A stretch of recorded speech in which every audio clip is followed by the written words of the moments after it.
If you've ever sat at your desk, triple checking an email draft because your boss might dissect every comma, then you know what it feels like to lose your voice at work. That was me, every morning, for months. I wasn't always like this. There was a time I showed up to work humming to myself in the elevator, gripping my coffee like a badge of hope. I used to believe I'd finally found the job, the one that would let me grow, shine, make a difference. And for a while, it did. My name's Eliza. I was a communications strategist at a mid sized tech firm based in Berlin, the kind of company that boasts beanbag chairs, mental health days, and a fridge full of oat milk.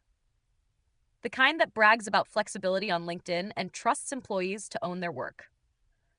When I first got the job, it felt like fate. My manager, Petra, was sharp, charismatic, and had a reputation for building stars. During our first coffee chat, she told me, I don't micromanage. I hire people I trust. I believed her. Those first few months were a dream. I pitched a content strategy for a new product launch, and Petra approved it within hours. She even forwarded my slides to the executive team with a simple note: All Eliza, brilliant work. I felt empowered, seen, alive. But looking back now, I think that was the hook. The real Petra emerged slowly, like damp creeping through drywall. Not enough to notice at first, but once it spreads, it's impossible to ignore. It started with her asking to just peek at my emails before I sent them to clients, just to make sure the tone aligned. Then she'd call out tiny phrases, rewrite my subject lines, and once even deleted a whole paragraph with the comment, You're overcomplicating it. Keep it light. At first, I appreciated the feedback. I mean, she was the director. She knew things I didn't. But the edits became more frequent, then constant, then non negotiable. Eventually, I stopped sending anything without her sign off. Every draft was just a starting point. Every idea had to be filtered through her mood, her language, her preferences. I began writing like Petra, thinking like Petra, erasing myself a little more with every revision. Then came the calendar invites, check ins every morning, syncs every afternoon, quick debriefs that lasted 45 minutes where we talked in circles about tasks I was already doing. I spent more time talking about work than actually doing it. My autonomy shrank like a cotton shirt in a hot wash. Once, she made me rehearse a 3-minute presentation to the internal team 4 times. Not because I didn't know what I was saying, but because she didn't like how I paused after slide 2. By month 7, I wasn't strategizing anymore. I was surviving. My Slack messages became cautious. Every emoji weighed and calculated. I no longer pitched new ideas because what was the point? They'd get picked apart, rebranded, or dismissed as too ambitious for now. And the worst part? Petra was never mean. She wasn't a tyrant. She didn't yell or belittle me in meetings. She'd smile and say, Don't take it personally. I just have high standards. Or, I want this to be excellent, and I know you're capable of more. That's how the cage was built. Invisible, elegant, framed in compliments, padded with praise. And because it didn't look like oppression, I questioned myself. Was I just sensitive? Inexperienced? Maybe I did need handholding. Maybe I wasn't as competent as I thought. The self-doubt began to rot everything I touched. I remember staying late one Thursday, rewriting a client proposal because Petra had asked me to make it pop more. I hadn't eaten all day. My stomach was cramping, my screen blurry. I hit send around 9:43 p.m. and sat there staring at the fluorescent ceiling light, wondering, what would happen if I just didn't show up tomorrow? The next morning, Petra replied with, Nice start. Let's do a full rework after the weekend. No thank you. No recognition, just a reset. Like none of it mattered. At lunch that day, my colleague Jonah looked at me across the table and said, You okay? You haven't cracked a joke in weeks. That's when I realized I hadn't actually laughed, in nearly 2 months. I was shrinking, and no one could see it but me. There's a specific kind of loneliness that comes from being micromanaged. It's not loud, it doesn't look like abuse, it's quiet erosion. You start censoring yourself in meetings. You stop volunteering. You mute parts of yourself so well, you forget where the mute button even is. I began dreaming about quitting, fantasizing really. But I didn't want to go out bitter. I didn't want to be one of those people, the ones who slam the door and leave flaming emails in their wake. I'd worked too hard to walk away scorched. I wanted to leave intact, with dignity, without burning bridges. But how do you escape a cage when you're the only one who sees the bars? I didn't quit that day, or the next, or even the next week. Because when you've been micromanaged long enough, even leaving has to be strategic. It wasn't that I was scared of Petra or of the job itself. It was the idea of failing on the record. I didn't want to storm out. I didn't want to be labeled difficult or not a team player. I'd spent months being invisible. I wasn't about to become a warning story in someone else's narrative. So I made a plan. A quiet one. Between the lines. It started the way all life pivots do. Over coffee, with someone who reminded me who I used to be. His name was Andre. We'd worked together at a creative agency years ago, when my ideas were bold and my calendar wasn't policed like airport security. I messaged him out of the blue. Hey, you up for a catch-up? Over flat whites and flaky croissants, I told him I felt like a ghost in my own job. He didn't interrupt. He didn't try to fix it. He just looked at me and said, Eliza, your voice has always been your superpower. If someone's dimming that, you've got to find the switch yourself. That conversation lit something. Not a fire, not yet, but a flicker. That night, I opened my old CV for the first time in 2 years. It was dusty, outdated, buried under a folder titled Someday. I updated it slowly, adding wins, projects, client names Petra had tried to claim credit for. For once, I didn't downplay myself. And that journal I'd bought last Christmas, the one still sealed in plastic. I opened it. First page, things I've survived that prove I can survive this too. Below it, I started a list. Working through burnout without asking for help. Presenting strategy to a CMO without Petra's edits. He liked it, she didn't. Catching client errors. Petra missed. Training the new intern when no one else did. Speaking up once in that strategy meeting and being right. Tiny things. Easy to forget. But written down, they looked like proof of life. That was step 1. Remember who I was. Step 2. Reclaim how I worked. I started setting boundaries, not loudly, but firmly. When Petra suggested a last-minute brainstorm call at 7 p.m., I replied, I have a commitment this evening. Can we do first thing tomorrow? She didn't push back. Not once. Then I stopped volunteering for quick favors that always spiraled into weekend work. I began scheduling short focus blocks in my calendar so I had time to actually think. I changed my Slack status to heads down when I was writing. And maybe it sounds small, but every choice felt like a whisper back to myself. Behind the scenes, I began applying, selectively. I didn't want just any job. I wanted the right one, the one that would trust me again. I reached out to old colleagues, even a professor I hadn't spoken to since grad school. The conversations that followed weren't just career moves, they were mirrors. They reminded me I still had value. I still had a voice. I never spoke ill of Petra or the company, not even once. Not because I was scared, but because I didn't want to carry that weight into my next chapter. Instead, I framed my story like this. I'm looking for more autonomy, more space to create.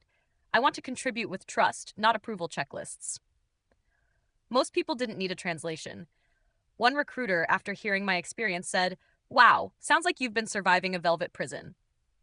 Exactly. At work, I kept my tone upbeat but distant. I still showed up, still did my job, but I stopped over-delivering. No more rewriting briefs at midnight, no more adding value to people who didn't see mine. To outsiders, nothing had changed, but inside, everything had. And Petra? She noticed. Not at first, but eventually. She started asking more questions, wanted more visibility into what I was working on, suggested we get closer again on a few projects. I smiled, I nodded, and I did exactly what was required. No more, no less. The real freedom wasn't walking away. It was no longer needing her validation. In those final weeks, I began to feel something I hadn't in months. Not joy, exactly, but clarity. Like stepping into sunlight after living under flickering fluorescence for too long. I didn't tell anyone yet. I wasn't ready, but I had a plan now. And for the first time in a long time, that plan belonged to me. The job offer came in on a Tuesday. Not with fireworks, not with a fanfare, just a quiet, polite email, subject, offer letter, strategy lead position. And just like that, I had a lifeboat. It wasn't just a job. It was the job. Remote friendly, autonomy driven, a company that bragged about trust the way others bragged about KPIs. When I spoke to the hiring manager in our final interview, she said something that stuck. We hire smart people and let them do what they're good at. Micromanagement kills innovation. I wanted to cry. Instead, I stared at the screen, exhaled through my teeth, and whispered, "It's time." But leaving Petra wasn't going to be a clean snap. This was a woman who got nervous when someone left for lunch without updating their calendar. If I misstepped, I knew exactly what she'd say: unprofessional. Or worse, unreliable. And I couldn't let her control the ending of my story. So I created an exit blueprint. Step 1: clean up the chaos. I started documenting everything. Not for Petra, she never looked at documentation unless it was to assign blame, but for the next person: the intern, the team, the clients I still secretly cared about. I made Loom videos walking through project histories, annotated timelines in Notion, and created folders labeled in plain English, not the code names Petra insisted on using. Every day, I would spend half an hour on handover materials. I deleted old drafts. I clarified what was in progress and what was on hold. It felt like emptying out drawers before moving house. Bittersweet, satisfying, and strangely, healing. Step 2: share the weight. Quietly. I started looping in others on emails I used to handle solo. Tagging Ben here since he's been across this before. Adding Mia to keep continuity on this project. No red flags, no drama, just subtle signals. I wouldn't be the single point of failure anymore. Then I had coffee with Marta, one of the few teammates I truly trusted. In a quiet cafe between sips of peppermint tea, I said it. "I'm leaving soon." She looked surprised, but not shocked. "Honestly, I'm glad you're getting out. You've been surviving, not living." She didn't ask for details, just hugged me across the table and said, "Leave with grace. You deserve that." Step 3: prepare the message. I agonized over my resignation letter. I opened a blank doc, typed "Dear Petra," and stared at it for 20 minutes. Part of me wanted to be honest, to write, "You made me doubt myself. You chipped away at my confidence with every just checking in and can I see that before you send?" But that letter was for me, not for her. So I wrote 2 versions. The first, raw and unfiltered, I kept it in my journal, never meant to send. The second, measured, polite, and clear, was the one I'd actually deliver. Step 4: find the right moment. Timing was everything. I didn't want to announce it during a fire drill or right after a big client pitch. So I waited until a Thursday morning, calm, uneventful, the kind of day Petra liked to fill with quick syncs and unnecessary check-ins. I booked a 15-minute meeting with her. Title: quick chat, personal update. She joined with her usual briskness. "What's up?" I smiled. "I wanted to let you know I've accepted a new role and will be resigning effective 2 weeks from today." There was a pause, then a blink. "Oh." She composed herself quickly. Too quickly. "Well, I can't say I'm surprised. You've been more distant lately." I could have said 1,000 things. Instead, I simply replied, "I've appreciated the opportunities I've had here. I want to make the transition as smooth as possible." She nodded. Then after a beat, "Thanks for the notice." It was the most human I'd seen her in months. Step 5: exit without ashes. I didn't slack off during my notice period. I didn't gossip, didn't slam the door, didn't even take a long lunch.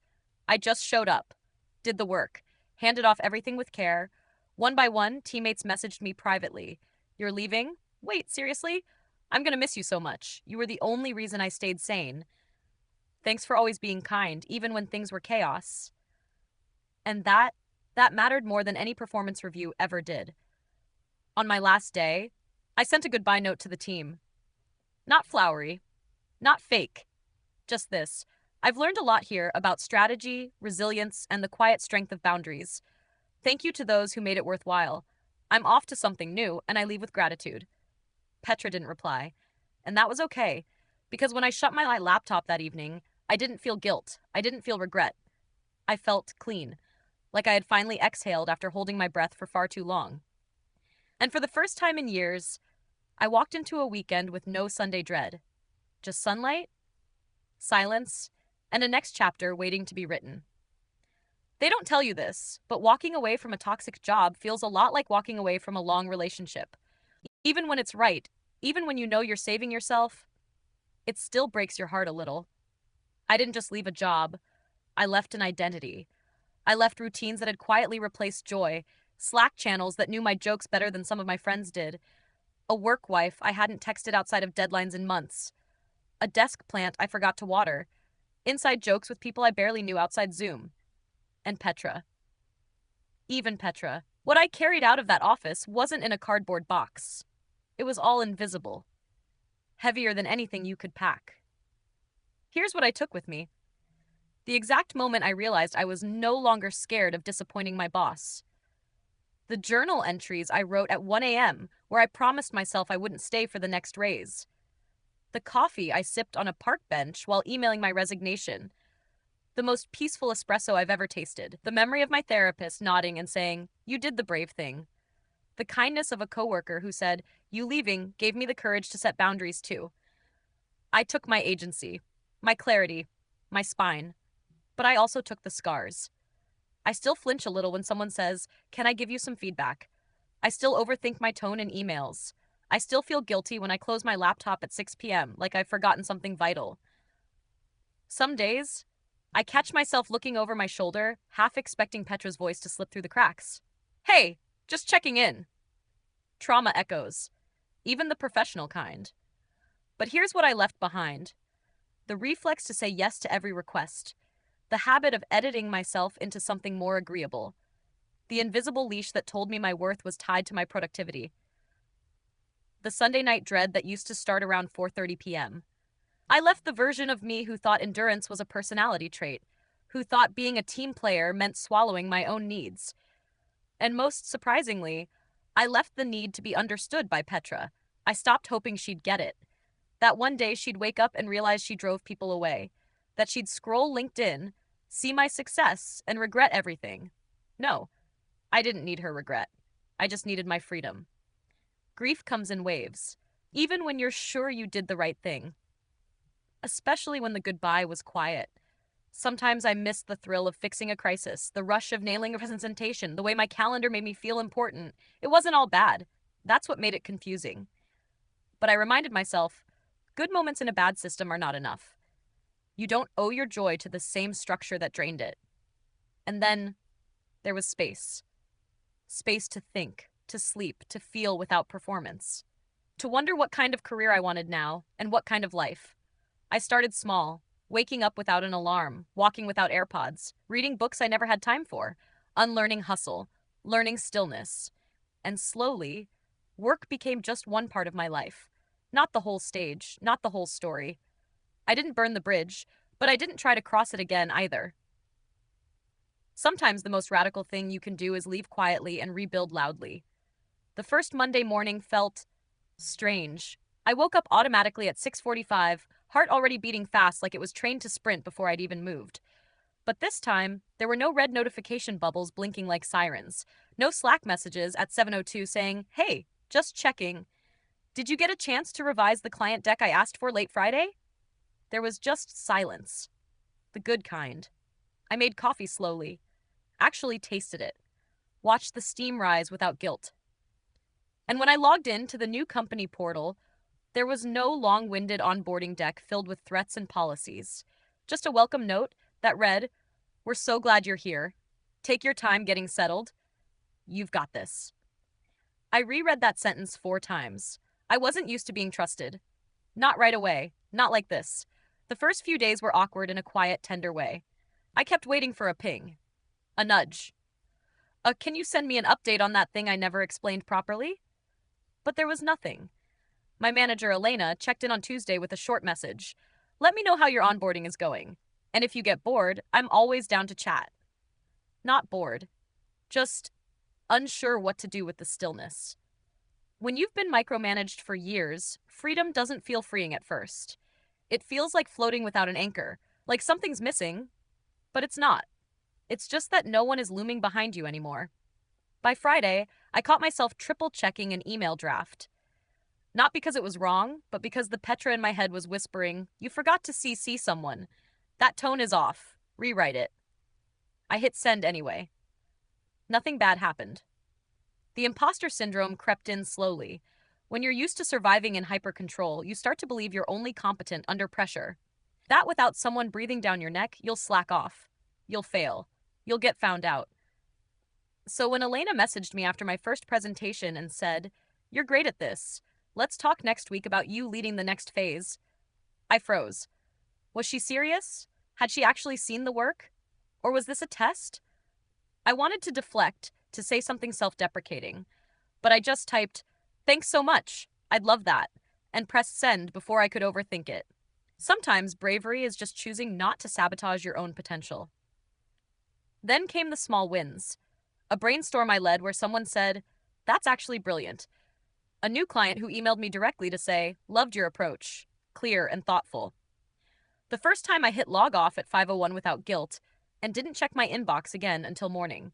These were quiet victories, private ones, but they stacked like stones in a riverbed, steadying the ground beneath me. I wasn't just escaping something anymore. I was becoming someone. I began to unlearn the damage. I stopped over-explaining, stopped asking for permission before making a decision I was hired to make, stopped apologizing for taking breath between meetings. I started setting boundaries, not with walls, but with warmth. "Hey, I log off at 5:30, but I'll circle back first thing tomorrow." No drama, no guilt, just life. I realized I didn't need to prove I was valuable by being available 24/7. My work spoke for itself. And now, finally, someone was listening. Then, one day, Marta messaged me. "Hey, got 5 minutes?" We hadn't talked much since I left Petra's company. She was still there, still trying to keep things afloat. We jumped on a quick call, and her face appeared, tired but kind. She smiled softly. "You look different, like you're breathing again." I laughed. "I think I am." She hesitated, then asked, "How did you know it was time? To leave, I mean?" I paused, then said the truest thing I knew when I realized I wasn't scared of Petra anymore. Just sad I'd let her shape so much of how I saw myself. There was silence. Then she whispered, "Yeah, that part." We didn't say much after that, just sat there, two women who had survived the same storm, now on different shores. I never needed Petra's validation, but it took leaving her orbit to realize that. And now, every morning, when I wake up to a calendar I control, a team that trusts me, and work that feels like mine again, I feel the soft return of something I thought I'd lost forever: joy. Do I regret leaving? Not even for a second. What I regret is how long I stayed, not knowing I was allowed to want more. And if you're listening to this, stuck in a job that drains you, I want to tell you what no one told me. You don't have to hate your job to leave it. You don't have to wait until you're completely broken. You don't have to burn it all down to move on. Sometimes the most graceful exit is the quiet one. The kind where you pack your dignity and walk away. Without rage, without begging, without waiting for permission. Your peace is not unprofessional. Your boundary is not a betrayal. Your life is allowed to be bigger than your job. And one more thing. For the Petra in your life, you don't need them to understand why you left. Their clarity is not your closure. Sometimes healing looks like never explaining yourself again. Sometimes growth sounds like silence. And sometimes the most beautiful revenge is a life you love. Thank you for listening to my story. This was How I Quit My Job Without Burning Bridges. If this resonated with you, maybe it's time to stop surviving and start choosing. Until next time, take care of your heart.